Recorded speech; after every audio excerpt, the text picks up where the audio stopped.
اعوذ باللہ من الشیطان الرجیم بسم اللہ الرحمن الرحیم وصلی اللہ علی محمد و اہل بیتہ الطیبین الطاہرین المعصومین اللہم صلی علی محمد و آل محمد۔ گزشتہ درس میں ہم نے بیان کیا تھا اجتہاد کے کیا میننگ ہیں، اجتہاد کے لغت میں کیا میننگ ہیں، پھر اصطلاح فقہ میں فقہ کی ٹرم میں اجتہاد کسے کہتے ہیں، اور اس کے بعد ہم نے بیان کیا تھا کہ مجتہد کی دو قسمیں ہیں، ایک مجتہد مطلق ہوتا ہے اور ایک مجتہد متجزئ ہوتا ہے۔ تو یہ بیان کرنے کے بعد آج جو ہے وہ ہم آپ کے سامنے یہ بیان کریں گے کہ مجتہد المطلق کے کیا احکام ہیں اور مجتہد مطلق کے کیا اختیارات ہیں، اور اسی طرح مجتہد المتجزئ کے کیا احکام ہیں اور مجتہد المتجزئ کو کون کون سے اختیارات حاصل ہیں۔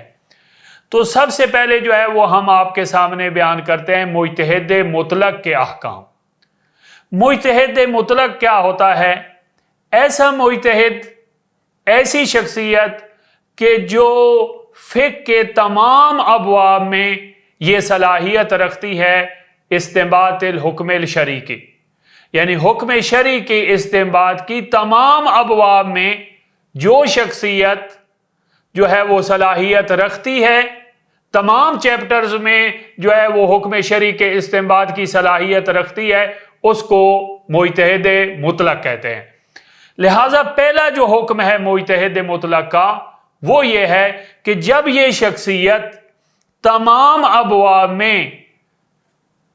استنباط الحکم الشرعی کی صلاحیت رکھتی ہے، ان کی اپنی رائے ہے، تو ان کے لیے جائز نہیں ہے کہ یہ کسی اور مجتہد کی طرف رجوع کریں، کسی اور مجتہد کے فتویٰ پر عمل کریں، بلکہ ان پر لازم ہے کہ اپنے فتاویٰ پر عمل کریں، کیونکہ خود صلاحیت رکھتے ہیں تمام ابواب میں، یا احتیاط پر عمل کریں۔ تو خلاصہ کلام یہ ہوا کہ مجتہد المطلق کے لیے ضروری ہے کہ یا تو اپنے فتاویٰ پر عمل کریں، اگر اپنے فتاویٰ پر عمل نہیں کرتے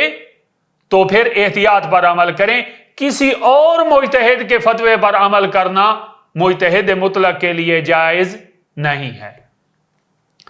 دوسرا حکم یہ ہے کہ مجتہد المطلق کی تقلید کی جا سکتی ہے، لیکن کچھ شرائط ہونی ضروری ہیں، یعنی فقط اجتہاد کافی نہیں ہے مرجع کے لیے، یعنی جس شخصیت کی طرف مرجع کے میننگ ہو، جس کی طرف رجوع کیا جاتا ہے، جس کا فتویٰ اخذ کیا جاتا ہے، عامۃ الناس جس کی طرف رجوع کرتے ہیں اس کو کہتے ہیں مرجع۔ اور مجتہد کیا ہوتا ہے کہ جو یہ صلاحیت رکھتا ہے کہ وہ حکم شرعی کو استنباط کرے قرآن، سنت اور عقل سے۔ تو ہر مجتہد مرجع نہیں ہوتا، ہر مجتہد مرجع تقلید نہیں ہوتا، بلکہ مجتہد میں کچھ اور اضافی شرائط بھی ہیں، انشاءاللہ ہم آگے جا کر بیان کریں گے، وہ مجتہد کے اندر پائی جائیں تو تب وہ مرجع تقلید ہوتا ہے۔ لہذا مرجع میں اور مجتہد میں فرق ہوتا ہے، لہذا جو مجتہد مطلق ہے اس میں کچھ اضافی شرائط جو ہم آگے جا کر بیان کریں گے وہ اگر پائی جائیں تو وہ مرجع بھی ہو سکتا ہے، یعنی اس کی تقلید بھی کی جا سکتی ہے۔ لہذا میں آپ کے سامنے ایک جملہ بولنے لگا ہوں کہ ہر مرجع تقلید مجتہد ہوتا ہے، لیکن ہر مجتہد مرجع تقلید نہیں ہوتا۔ یہ ان دونوں میں فرق ہے، اور آگے ہم اس کو مزید جا کر اس کی وضاحت کریں گے۔ تیسرا جو ہے وہ حکم جو مجتہد مطلق کو حاصل ہے